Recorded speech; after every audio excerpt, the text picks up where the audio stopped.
Sa usapin ng demokrasya, sinabi ni dating Pangulong Rodrigo Roa Duterte na hindi ito masasabing demokrasya kung walang pagtutol. Ito ang naging pahayag ni dating Pangulong Rodrigo Duterte sa kanyang programang Gikan sa Masa para sa Masa, kasama si Pastor Apollo Siquibloy sa SMNI nitong 15 ng Nobyembre.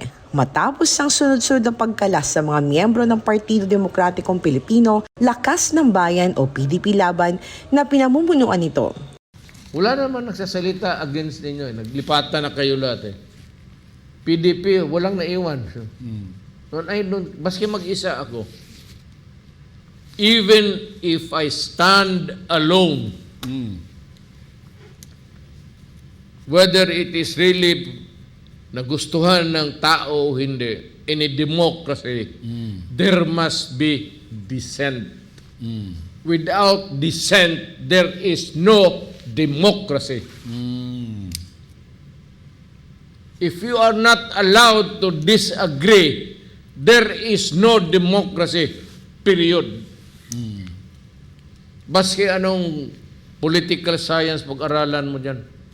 Maliban sa hindi tapat at walang prinsipyo, takot na mawala ng proyekto ang dahilan kung bakit nagsilipat ang mga ito ng partido ayon sa dating Pangulong Duterte.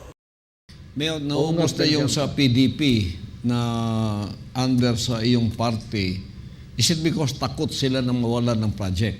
O wala kang project. Sweldo lang sila. So para silang sweldado lang nakaupo doon. Wala silang maibigay doon sa constituency first district.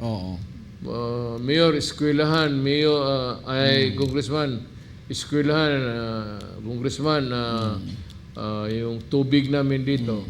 Hindi ka makahingi doon. Kaya ang nagkocontrol, itong mag-isang speaker. So it's not really loyalty, it's just for convenience. No. So sinabi mong you cannot rule without yung prinsipyo.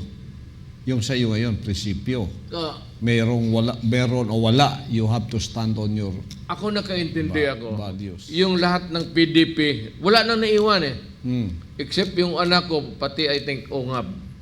Kasi kapartido ko dito eh. Ang talaga nagpaiwan. 2, 3. Marami kaming PDP noon, lalo na nung naging presidente ako. 120. Lahat naglipatan ng PDP. Ang PDP noon walang ni isang membro.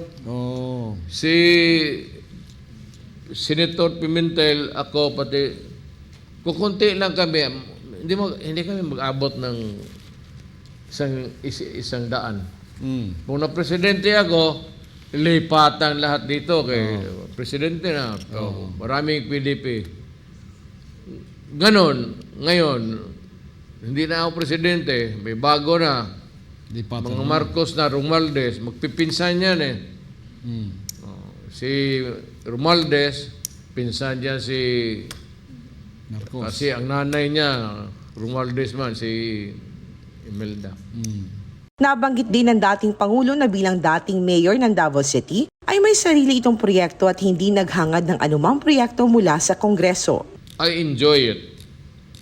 Wala akong project binibigay ng congressman. Ay, yung project ko sa siyudad lang. Ang mayor may project man, may pera man ang siyudad. So may sarili akong ano. I never crave for any other project na galing sa Congress. Kung magbigay sila, well, Doresa was a very good congressman. Garcia is, patay na eh. Just kasi hindi na siya congressman. Maswerte tayo sa Davao. Yung 3 districts congressman natin, hindi corrupt. Matatandaan una ng inihayag ni Surigao del Sur Representative Johnny Pimentel, Deputy Secretary General of Mindanao ng PDP Laban, na mula 65 na miyembro nang magsimula ang 19 Congress. Ngayon ay nasa 15 na lamang ang nananatiling miyembro ng PDP Laban na nasa Kamara. Samantala sa kabila na naging pagkalas ng mga kongresista sa PDP ay hinangaan naman ni dating Pangulong Duterte si Senator Amy Marcos sa paninindigan nito para sa kanya na itinuturing siyang kaibigan.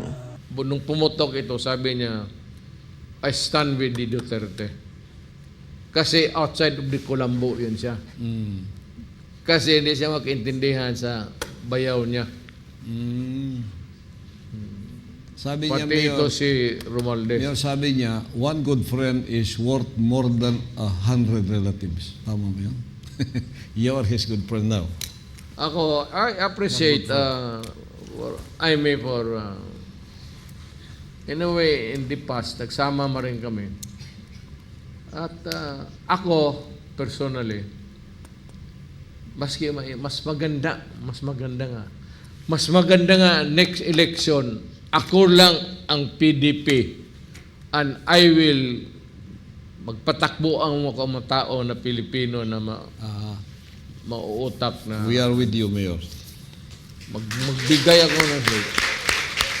Kayong mga Pilipino nakikinig ngayon, kung tatanggapin ninyo, mamimili ako bata na may mga prinsipyo. Matatandaan na ang dating Pangulong Duterte ay naging daan para malibing sa libingan ng mga bayani ang labi ng dating Pangulong Ferdinand Marcos Sr. dahil ito ay naaayon sa saligang batas. Para sa Diyos at Pilipinas kumahal, ito si Hannah Jane Sancho, SM9 News.